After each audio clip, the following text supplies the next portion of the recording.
ভারত ছাড়ল জল, হাবুডুবু খেতে খেতে বাংলাদেশের কাতর আর্জি। বাংলাদেশের বন্যা নিয়ে কটাক্ষ করে এমন কাণ্ডজ্ঞান শূন্য বিবেকহীন অমানবিক সংবাদ প্রকাশ করে ভারতীয় সংবাদ মাধ্যম জি24 ঘন্টা।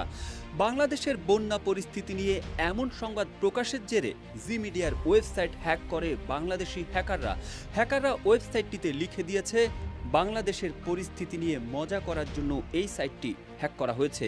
আরও নোংরা করলে নিউজ চ্যানেল দখল করে ধ্বংস করব। কয়েকদিনের টানা বৃষ্টি ও ভারতের ডুম্বুর ও গজলডোবা বাঁধ খুলে দেওয়ায় বাংলাদেশের উত্তর পূর্বাঞ্চলের বেশ কয়েকটি জেলায় ভয়াবহ বন্যা দেখা দিয়েছে। এতে লাখ লাখ মানুষের ঘরবাড়ি ও ফসলি জমি নষ্ট হয়েছে। ভয়াবহ এই মানবিক বিপর্যয়ের মধ্যেও নির্লজ্জ কটাক্ষ করল ভারতীয় এই মিডিয়া। যমুনা রেফ্রিজারেটর, খাবার ফ্রেশ তো লাইফ জম্পেশ।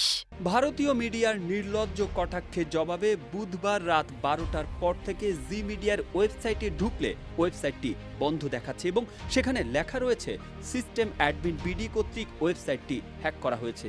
জি24 ঘন্টা জি মিডিয়ার অধীনস্থ একটি সংবাদ মাধ্যম। এর আগে বুধবার বিকেলে জি24 ঘন্টার একটি সংবাদ সামাজিক যোগাযোগ মাধ্যমে ছড়িয়ে পড়ে। সেখানে দেখা যায় ভারতীয় সংবাদ মাধ্যমটি লিখেছে, ভারত ছাড়ল জল, হাবুডুবু খেতে খেতে বাংলাদেশের কাতর আর্জি।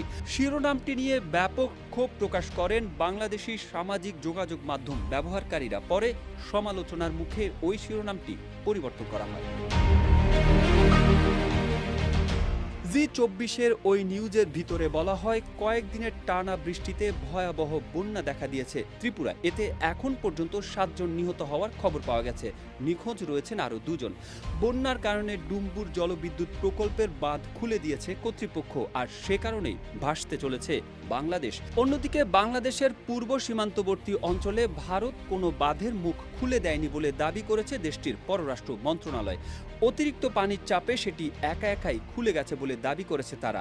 আজ এ নিয়ে একটি বিবৃতি দিয়েছে ভারতের পররাষ্ট্র মন্ত্রণালয়ের মিডিয়া সেন্টার।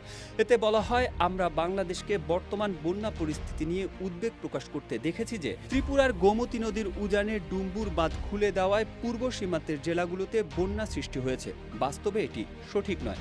আমরা উল্লেখ করতে চাই যে ভারত ও বাংলাদেশের মধ্য দিয়ে প্রবাহিত গোমতী নদীর ক্যাচমেন্ট এলাকায় গত কয়েকদিন ধরে এই বছরের সবচেয়ে বেশি বৃষ্টিপাত হয়েছে।